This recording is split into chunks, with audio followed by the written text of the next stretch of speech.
Welcome to K Times news బులెటిన్ల ముందుగా headlines.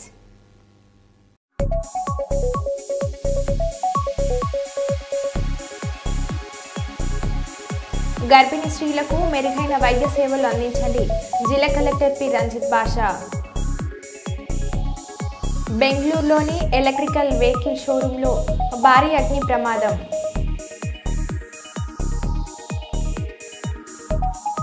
Peddapalli జిల్లా అంతర్గం తహసీల్దార్ కార్యాలయంపై ఏసీబీ అధికారుల దాడి.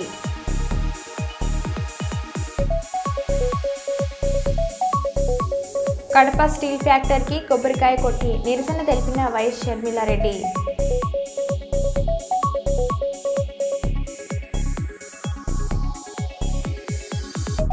స్కూల్ బస్సు బోల్తా 5 చిన్నారులకు గాయాలు.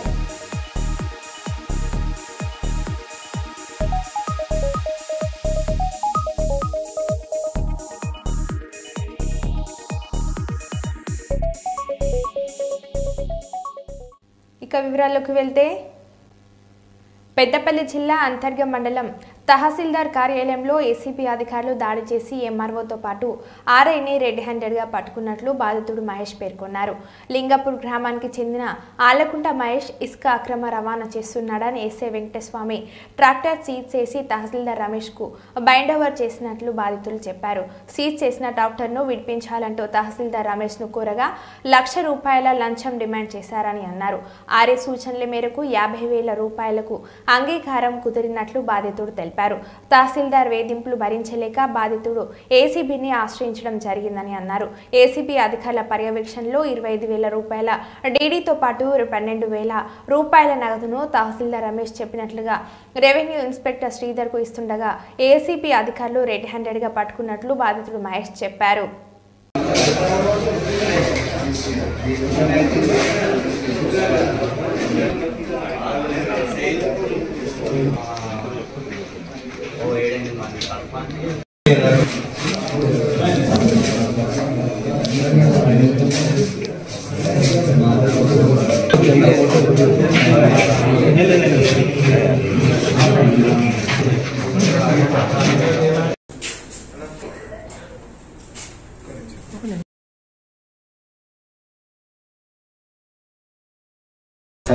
లింగపూర్ ఊర్లో దొరకబట్టి ఎంటీ బండి తీసుకొచ్చి అంతర్గం పోలీస్ స్టేషన్లో ఇట్లా లంచం అడుగుతారు అని చెప్పి కొడితే వాళ్ళు ఏసీపీ నెంబర్ ఇచ్చారు సార్.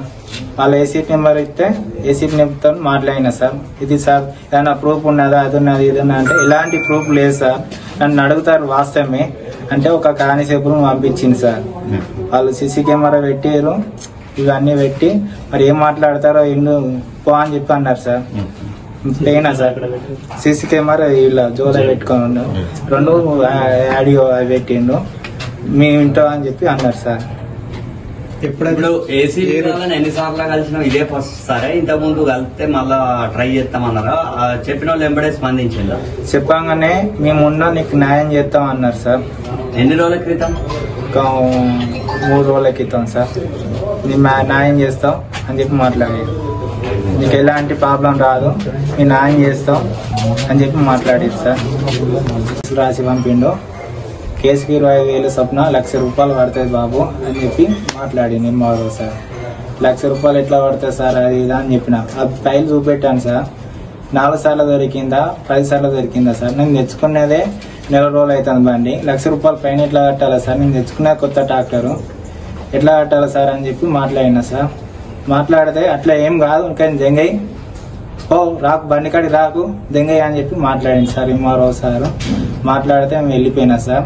మళ్ళా 2 రోజులకు 3 రోజులకు మళ్ళీ వచ్చి రిక్వెస్ట్ చేసి దండం పెడతాక సార్ నీ కాలు ముక్తా సార్ అని చెప్పి సార్ని రిక్వెస్ట్ చేస్తే సార్ అన్నాడు కట్టుకొని రాపో ₹1,00,000 డీడీ కట్టుకొని రాపో.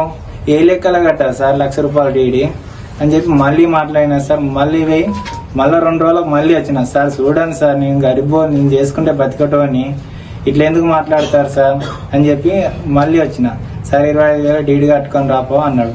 25,000 డీడీ కట్టుకొని వచ్చినాలే మళ్ళీ పైసలు అన్ని 50,000 అని చెప్పి మాట్లాడింది సార్. 50,000 అంటే ఆర్ఐ సార్ కలిసిండు మాట్లాడినా సార్. చెప్పిరంట కదా సార్ ఆర్ఐ సార్కు 12,000 అని చెప్పి చెప్పిండు సార్. ఆర్ఐ పేరు శ్రీధర్ ఆర్ఐ సార్ పేరు శ్రీధర్. శ్రీధర్కు 50,000 తీసుకురా అని చెప్పి అన్నాడు. మళ్ళీ 50,000 50,000 తీసుకురా ఆర్ఐ సారు చెప్పింది సార్, తీసుకొచ్చిన సార్ అని చెప్పి ఆర్ఐ సారు అప్పుడే వచ్చిండు. సార్ సింహారావు సార్ని కలిసిన, మీకు చెప్పినట్టే కదా సార్ అంటే చెప్పిండు తే అని చెప్పి అన్నాడు. చేపింది సార్ పైసలు 12,000 రూపాయలు ఆర్ఐ చేతిలో ఇచ్చిన, లెక్క పెట్టుకున్నాడు సార్. మా డీడీ పేపర్ 25,000 డీడీ పేపర్ను 12,000 లెక్క పెట్టుకొని 1 గంట సేపు వెయిట్ అయ్యి డీడీ మన రిలీజ్ ఆర్డర్ ఇచ్చేస్తా అని చెప్పి అన్నాడు సార్. గతంలో ఆయనకుండా ఏం లేదు సార్, మాకు ఫస్ట్ టైం, వీళ్ళకి మనకు ఏం ఇలాంటి సంబంధం లేదు. ఫస్ట్ టైం మండల ఆఫీస్ రావడం. 1,00,000 రూపాయలు ఏబిఎస్ వాడికి 4 సార్లు దొరికింది ఈ డాక్టర్. మరి 4 సార్లుగా దొరకలేదు సార్, ఒక్కసారిగా దొరకలేదు. నేను తెచ్చుకొని నెల రోజులు టౌన్ లో ఉండేది, నెల రోజులు నడిపించుకున్నా సార్. కొత్త డాక్టర్ సార్. నాది తహసీల్దార్ పేరేంటి? తహసీల్దార్ సార్ పేరు రమేష్ సార్. ఓకే. తహసీల్దార్ గారు డైరెక్ట్ మీకే చెప్పారా? నాకే చెప్పిండు. నాకు చెప్పిన శ్రీధర్ గారిని అడుగు, శ్రీధర్ని అడుగుపోయి శ్రీధర్ చెప్పిన, శ్రీధర్ మాట్లాడుతూ పో అని చెప్పి 50,000 అని చెప్పి అన్నాడు. సార్ చెప్పింది, శ్రీధర్ సార్ చెప్పింది సార్ అని చెప్పిన. సరే పో చెప్తే అన్నాడు. ఏసీబీకి ఎట్లా అప్రోచ్ అయ్యింది? ఏసీకి నాకు బాగా మెంటల్ గా టార్చర్ పెట్టింది సార్. టార్చర్ పెడితే బాగా అంటే బాగా ఆరే ఈరే అన్నాడు. వెళ్ళిపో, ఎందుకు వచ్చినావు అన్నాడు. పైసలు తీసుకురా అని చెప్పి అన్నాడు సార్. ఎంఆర్ఓ అన్నాడు సార్. లోపలికి పోతే ఇప్పటికి 10 సార్లు లోపలికి పోయినా సార్. రోజుకు ఒకసారి పోయినా. 2 రోజులకు గ్యాప్ ఇచ్చి కోపంగా ఉన్నాడు, కొద్ది తగ్గినాలో పోదా అని చెప్పి గ్యాప్ ఇచ్చుకుంటే పోయినా సార్. ఇక ఇష్టం ఉన్నట్టు మాట్లాడు. ఇట్లా ఈ ఆర్ఐ సార్ ఇక మాట్లాడిండు. 12,000 తీసుకురాపో, దారంగా చేరాను 12,000 కట్టిండు. అదే ప్రకారం దారంగా చేరం కట్టినట్టు 12,000 చెప్పా అని చెప్పి ఆర్ఐ సార్ అన్నాడు సార్. సరే సార్ అని చెప్పి శనివారం రోజు సరే తీసుకొస్తా సార్ అని చెప్పి చెప్పిన సార్. ఈరోజు ఎంఆర్ఓ సార్ ఈరోజు వచ్చిండు. సార్తో మాట్లాడినా. సార్ నమస్కారం సార్ అని చెప్పి మాట్లాడినా. 50,000 తీసుకొస్తే అయిపోవు కదా, 50,000 ఎందుకు ఇచ్చినావు అది అని చెప్పి మాట్లాడింది సార్. మాట్లాడితే ఆర్ఐ సార్ చెప్పింది సార్. ఆర్ఐ సార్ కలిసిండు, చెప్పిండు తీసుకొచ్చిన సార్ అని చెప్పి మాట్లాడినా. ఆర్ఐ సార్ వచ్చుడుతంటే నమస్కారం సార్ అని చెప్పి 12,000 తీసుకొచ్చిన సార్ అని చెప్పి చేతిలో పెట్టినా సార్. మరి ఇప్పుడు ఏసీబీ వాళ్ళు ఓన్లీ ఆర్ఐనే పట్టింది కానీ మరి ఎంఆర్ఓని పట్టిందా? ఎంఆర్ఓగా పట్టిరు సార్. ఎంఆర్ఓ చెప్పింది కదా సార్, ఆర్ఐ అని కలిపి ఎంఆర్ఓ ఆర్ఐ చెప్పిన అని చెప్పి చెప్పిండు. ఇలా ఇంకో ఆర్ఐ ఏమన్నా ప్రమేయం? ఇంకో ఆర్ఐ ఏం లాంటి ప్రమేయం లేదు. ఈ ఆర్ఐ ఏదో స్టాఫ్ ఇంకెవరన్నా ఉన్నారా? ఆఫీస్ స్టాఫ్ ఎవ్వరు లేరు సార్. ఈ ఆర్ఐ ఎంఆర్ఓ సార్ ఇద్దరు కమిట్మెంట్ అయ్యి పైసలు తీసుకోవడం జరిగింది సార్.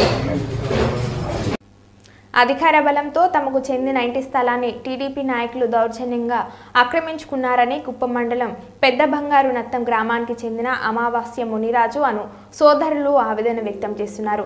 దళిత వర్గానికి చెందిన అమావాస్య మునిరాజులు పెద్ద బంగారు నత్తంలో కాపురం ఉన్నామని, వారికి సొంత ఇల్లు లేని కారణంగా 1997వ సంవత్సరంలో ప్రభుత్వం కొంత స్థలాన్ని కేటాయించిందని అన్నారు. ఈ స్థలంలో పూరి గుడిసె నిర్మించుకొని ఇంతకాలం జీవనం సాగించామని అన్నారు. అనంతరం పిల్లలు పెరిగి పెద్దవారు కావడం, జీవనోపాధి స్థానికంగా అవకాశాలు లేకపోవడంతో కూలి పనుల నిమిత్తం బెంగళూరు నగరానికి వలసపోయామని తెలిపారు. బెంగళూరులో కూలి పనులు చేసుకుంటూ జీవనం సాగిస్తూ వీలు పడ్డప్పుడల్లా గ్రామానికి వచ్చి వెళ్లే వారమని, ఈ క్రమంలో తమ ఆధీనంలో ఉన్న పూరి గుడిసెను అదే గ్రామానికి చెందిన తెలుగుదేశం పార్టీ నాయకులు గుడిసెను కూల్చివేసి ఆ స్థలాన్ని ఆక్రమించుకున్నారని, వారు నిర్మాణం ప్రారంభించారని ప్రశ్నించిన తమపై దాడులకు దిగుతూ మీకు చాతనైంది చేసుకున్నట్టు బెదిరింపులు ధోరణిలో ప్రవర్తిస్తున్నారని వారు తెలిపారు. నిండా దౌర్జన్యం చేస్తున్నారు. వాళ్ళ గురించి మాకు ఏమీ అందుబాటు లేదు. మీరంతా కలిసి మాకు ఒక తీర్మానం చేసి ఇవ్వాలని కోరుతున్నాం స్వామి. 90 ఏళ్ళ ఇచ్చింది స్వామి. ఇంటి పట్టా ఇచ్చి 90 ఏళ్ళ స్వామి. ఇప్పుడు ప్రెసిడెంట్, మా ఊరు ప్రెసిడెంట్ను గ్రామ ఇది సచివాలయంలో బూత్ కన్వెన్షన్ మెంబర్స్ను వాళ్ళు చేరుకొని మమ్మల్ని మోసం చేసి పార్టీ తరఫునగా వాళ్ళకి అప్పగిస్తున్నారు. వాళ్ళకి కావాల్సినంత జాగా ఉండదు, దాన్ని వదిలేసి మా జాగానే స్వీకరిస్తూ ఉంటారు స్వామి. దాన్ని ప్రయత్నం చేసి మాకు ఇప్పియాలని కోరుతున్నాం స్వామి. అదే మేము కడపాత్రానికి బెంగళూరు పడిచున్నాము. బెంగళూరు పడిచి వస్తా పోతా ఉంటే మా పొలంలో మేము పూరీలు కట్టుకొని మేము కాపురం చేస్తూ ఉంటే కడపాత్రానికి పోతే పోడ్చి వస్తూ ఉంటే మా గ్రామస్తులంతా చేరుకొనిసి మా సర్పంచి మా పెద్దోళ్ళంతా చేరుకొనిసి మమ్మల్ని మరి చేసి ఆయమ్మకు ఆ జాగను ఇప్పించిచ్చినారు. దానిపై తడగట్టుకట్టిన దానికి విఆర్ఓ ఎంఆర్ఓ అంతా చేరి మీకు ఆల్రెడీగా మీకు ఇల్లు ఉంది, మీకు ఇచ్చేది పో అని చెప్పినారు స్వామి. దాని గురించి మీరు స్వీకరించి మాకు ఆ జాగాను మాకు ఇప్పించాలా కోరుతున్నాం. ఊరి గుడిసెలనే ఉన్నాం. ఊరి గుడిసెలు అనేదే ఉండింది, కాపురం ఉండింది. ఆ గుడిసె అంతా కొంచెం పాడైన తర్వాత గోడలంతా ఉండింది, అదంతా సదరం చేసేసి అది కడగలు వేసుకునింది ఆ అమ్మ. మేము పెద్ద బంగానాథ గ్రామంలో వాస్తవం ఉండండి. ఊరి గుడిసెలు గవర్నమెంట్ ఇచ్చిన స్థలం అది 97 కదా స్వామి. దాంట్లో పూరి గుడిసి కట్టుకొని ఉన్నాము. మేము ఎస్సీ వాళ్ళ కులంలో ఉండి మమ్మల్ని దౌర్జన్యంగా చేసి మా గుడిసినే పూరిలోనే ఇదే అయ్యి దాన్ని సదరం చేసి ఇల్లు కట్టుకున్నారు, కడగలు వేసుకున్నారు. దాన్ని తడిచకపోతే మమ్మల్ని దౌర్జన్యంగా కొట్టి నాశనం చేసి వాళ్ళు ప్రెసిడెంట్ను వాళ్ళు ఊరు గవర్నమెంట్ వాలంటీర్ను వాళ్ళు ఇది మారి చేసినారు. సరిపోయింది. కాబట్టి ప్రభుత్వం చంద్రబాబు నాయుడు తరఫుగా తెలుగుదేశం తరఫునగా మాకు న్యాయం చేర్పాలని మేము కోరుకొని మిమ్మల్ని చేయొచ్చు మాకు అప్పగించాలని కోరుతున్నాం.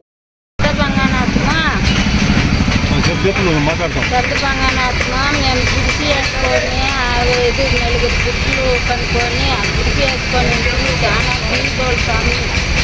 మేము బెంగళూరు వెళ్ళిపోయింటే పట్ల అట్లా ఉన్నోళ్ళు వాళ్ళు కాపోళ్ళు ఇట్లా వాడిని అంతా పెట్టేసి వాళ్ళ గొడవలకు వస్తారు.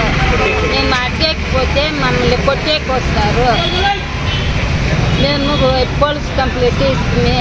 మా మాట ఎవరు వినలేదు. వాళ్ళు పెద్దోళ్ళు చెప్తే కొట్టేకే వస్తారు. మా పక్కల మాకు ఎవరు దాటలేదు.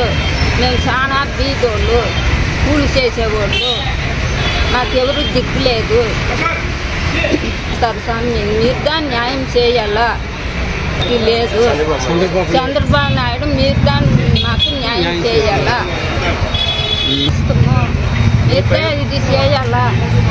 మంగళవారం అంబర్పేట్ నియోజకవర్గంలోని అంజంపూర ప్రభుత్వ ఉన్నత పాఠశాలలో బాలిక టాయిలెట్స్లో నాప్కిన్ దహన యంత్రము ప్రారంభోత్సవ కార్యక్రమంలో కలెక్టర్ పాల్గొన్నారు. ఈ సందర్భంగా జిల్లా కలెక్టర్ మాట్లాడుతూ ఋతుక్రమం ప్రకృతిపరమైన చర్య అని దాని గురించి అపోహ. మంగళవారం అంబర్పేట్ నియోజకవర్గంలోని అంజంపూర ప్రభుత్వ ఉన్నత పాఠశాలలో బాలికల టాయిలెట్లో నాప్కిన్ దహన యంత్రము ప్రారంభోత్సవ కార్యక్రమంలో కలెక్టర్ పాల్గొన్నారు. ఈ సందర్భంగా జిల్లా కలెక్టర్ మాట్లాడుతూ ఋతుక్రమం ప్రకృతి పరమైన చర్య అని దాని గురించి అపోహ, అపనమ్మకాలు, మూఢనమ్మకాలు విడనాడాలని అన్నారు. నేటి బాలలే భావితర పౌరులని, భవిష్యత్ నిర్మాతలని అన్నారు.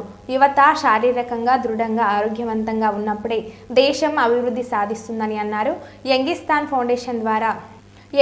ఫౌండేషన్ ద్వారా అంజంపుర ప్రభుత్వ పాఠశాలలోని టాయిలెట్స్లో బాలికల కోసం ఇన్సినరేటర్ని సురక్షితమైన ఋతుస్రావం కోసం ఏర్పాటు చేయడం అభినందనీయమని అన్నారు. ఈ యంత్రమును బాలికలు ప్రతి ఒక్కరూ వినియోగంలోకి తీసుకొని రావాలని అన్నారు. ఏమైనా మరమ్మతులు వస్తే వెంటనే తెలియజేసి బాగు చేయించాలని అన్నారు. అంజంపుర పాఠశాలలో హెల్త్ క్లబ్ ఏర్పాటు చేయడం సంతోషకరమైన విషయమని అన్నారు. హైదరాబాద్ జిల్లాలోని 384 అమ్మ ఆదర్శ పాఠశాలలో హెల్త్ క్లబ్ ఏర్పాటుకు ఈ పాఠశాల రోడ్ మోడల్గా నిలవాలని అన్నారు. చదువుతూనే సమాజంలో మంచి గౌరవం లభిస్తుందని అన్నారు. మనం మంచిగా ఉండి 10 మందికి ఆదర్శంగా నిలవాలి అన్నారు.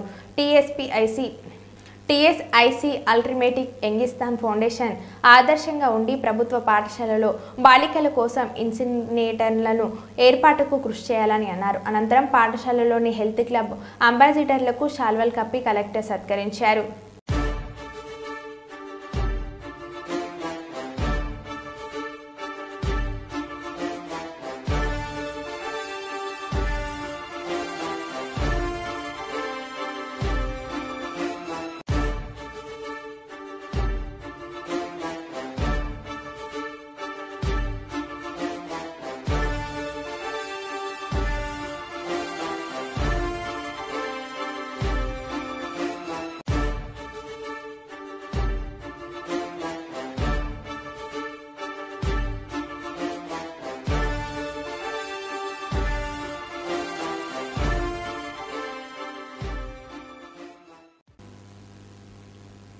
గచ్చిబౌలి సిద్దిక్ నగర్లో త్రుటిలో తప్పిన ప్రేణు ప్రమాదం. సిద్దిక్ నగర్లో ఒకవైపు ఒరిగిన 5 అంతస్తుల భవనం భయాందోళనలో స్థానికులు. సరైన నిర్మాణ ప్రమాణాలు పాటించకుండా భవనం పక్కన ఇంకో ఇంటి పక్కన నిర్మాణం కోసం సెల్లార్ గుంత తవ్విన వైనం. సంఘటన స్థలానికి చేరుకున్న హైడ్రా అధికారులు మరియు ఆర్డీఎఫ్ బృందాలు భవనం చుట్టుపక్కల ఉన్న నివాసాల్లోని ప్రజలను ఖాళీ చేస్తున్న అధికారులు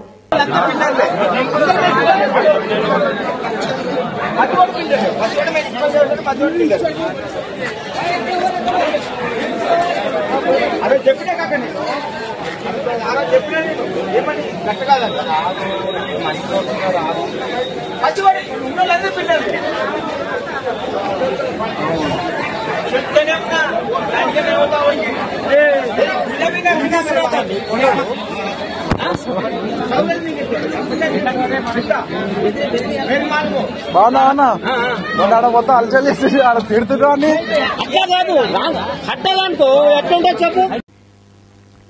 బెంగళూరులోని ఎలక్ట్రికల్ వెహికల్ షోరూంలో భారీ అగ్ని ప్రమాదం సంభవించింది. ఒక మహిళా సిబ్బంది విషాదకరంగా ప్రాణాలు కోల్పోయింది.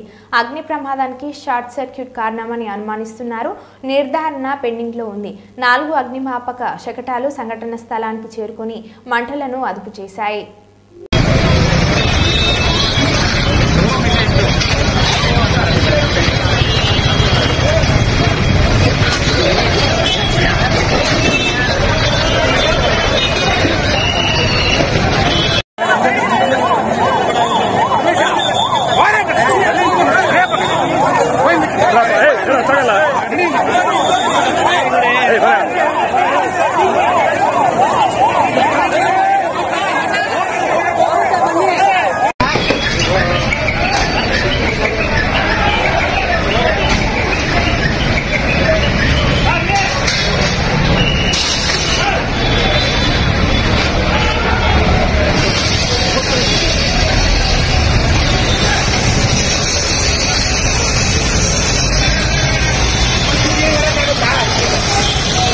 సంగారెడ్డి జిల్లాలో నేడు చెల్లో లగచర్లకి పిలుపునిచ్చిన ఉమ్మడి మెదక్ జిల్లా గిరిజన సంక్షేమ సంఘం. విద్యార్థి సంఘం లగచర్ల వెళ్లకుండా అర్ధరాత్రి నుంచే గిరిజన సంఘం నాయకులను అరెస్ట్ చేస్తున్న పోలీసులు. ఉమ్మడి మెదక్ జిల్లా గిరిజన సంక్షేమ సంఘం అధ్యక్షుడు జైపాల్ నాయక్ని సంగారెడ్డి టౌన్ పిఎస్కి తరలించిన పోలీసులు నిన్న సాయంత్రమే లగచర్లకి చేరుకున్న కొంతమంది నాయకులు కొడంగల్ ఫార్మాసిటీ భూముల విషయంలో జైల్లో పెట్టిన రైతులను వెంటనే విడుదల చేయాలనే ఉద్దేశంతో గిరిజన సంక్షేమ సంఘం గిరిజన విద్యార్థి సంఘం ఆధ్వర్యంలో చలో లగచర్ల కార్యక్రమాన్ని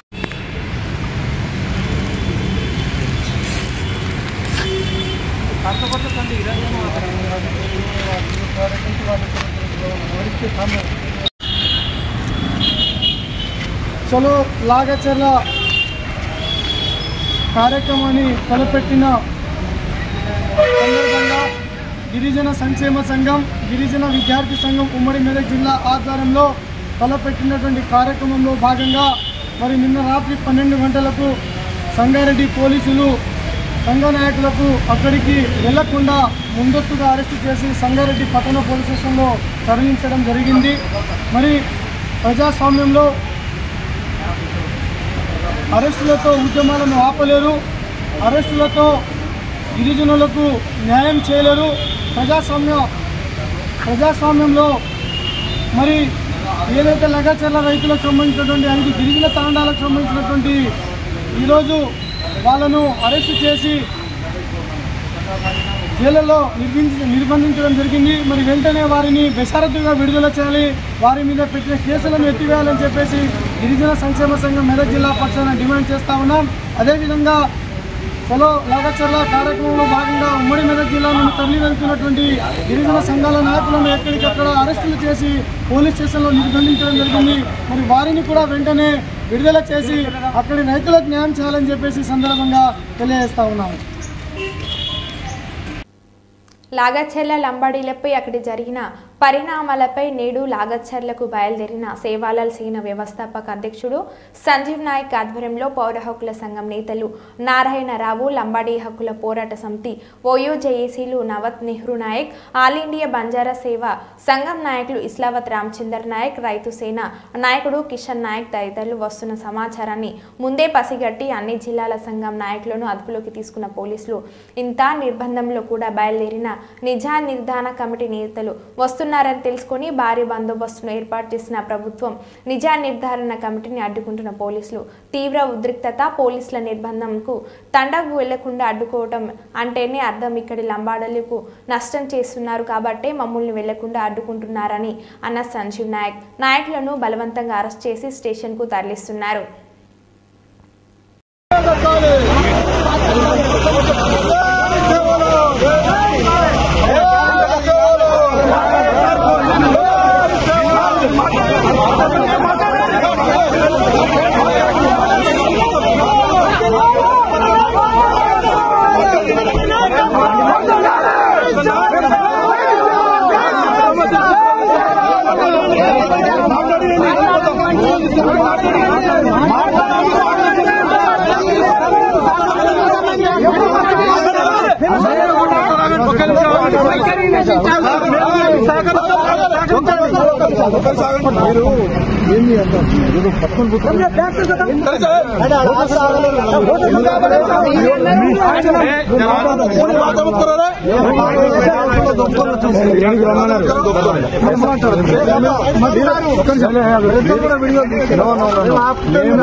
మీరు లేరు కాబట్టి మీకున్న ఎస్ఐ గారు వీడియోలు మీరన్నారు కదా తీర్పు చూపి ఏం వచ్చింది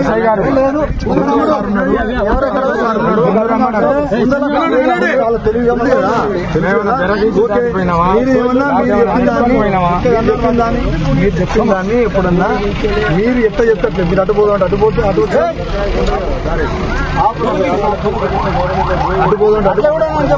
ఎస్ఐ గారు అడిగేది ఏడు రమ్మని ఎస్ఐ గారు ఎస్ఐ గారు మీరు చెప్పిన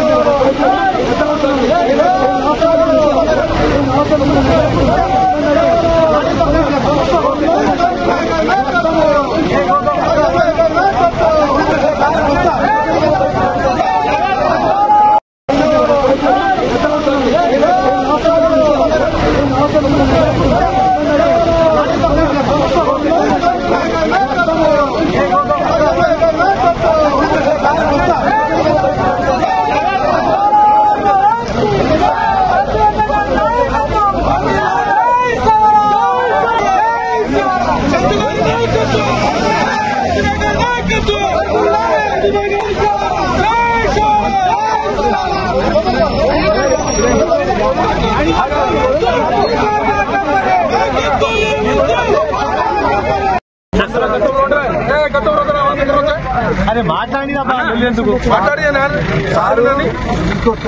నిన్న వచ్చింది కదా సార్ అంతే కదా నేను కోఆపరేట్ చేస్తున్నాను నేను అడగట్లేదు మీరు చెప్పింది కాదు నేను చెప్పింది కాదుగా నేను ప్రజలు మాత్రమే సెలెక్ట్ ఎలా చేయాలని రాలేదు ఇప్పుడు నేను పోయి మాట్లాడాలి బయట జరుగుతున్న ప్రచారంలో విపరీతమైనటువంటి వాతావరణము వీడియో ద్వారా వాళ్ళ వాయిస్ ద్వారా మనం ఆగగానే కడుపులో కాబట్టి మాకు ఆ బాధ వస్తుంది మేమందరం కూర్చున్నాం సంఘాలు ఇంగాలని పక్కన పెట్టి అందరం ఒక తాటి మీకు వచ్చి బ్లాక్ ఫైనింగ్ కంప్లైంట్ తీసుకొని ఇవాళ కాదు నిన్న కాదు ఒకదాన్ని రాలే 18వ తారీఖు నాడే సమావేశం రాత్రి మొత్తం పారగాసి నాయకుడు అంటే నేనేమంటున్నా అంటే ఇంత అవసరం లేదు అంత రాజ్యాంగం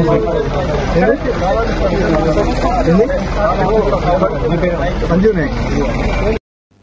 రాజన్న సిరిసిల్ల జిల్లాలో గల ప్రముఖ పుణ్యక్షేత్రం వేములవాడ శ్రీ రాజరాజేశ్వరుని దర్శించుకున్న దేవాదాయ శాఖ కమిషనర్ ఈ శ్రీధర్ ఐఏఎస్. దేవాదాయ శాఖ కమిషనర్గా నూతనంగా బాధ్యతలు చేపట్టిన శ్రీధర్ ఐఏఎస్ ఈరోజు రాజన్నను దర్శించుకుని ప్రత్యేక పూజలు నిర్వహించారు. ఆలయ అర్చకులు కమిషనర్ను ఆహ్వానించారు. ఆలయ ఈవో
మరో బులెటిన్లో మళ్ళీ కలుద్దాం. Stay tune.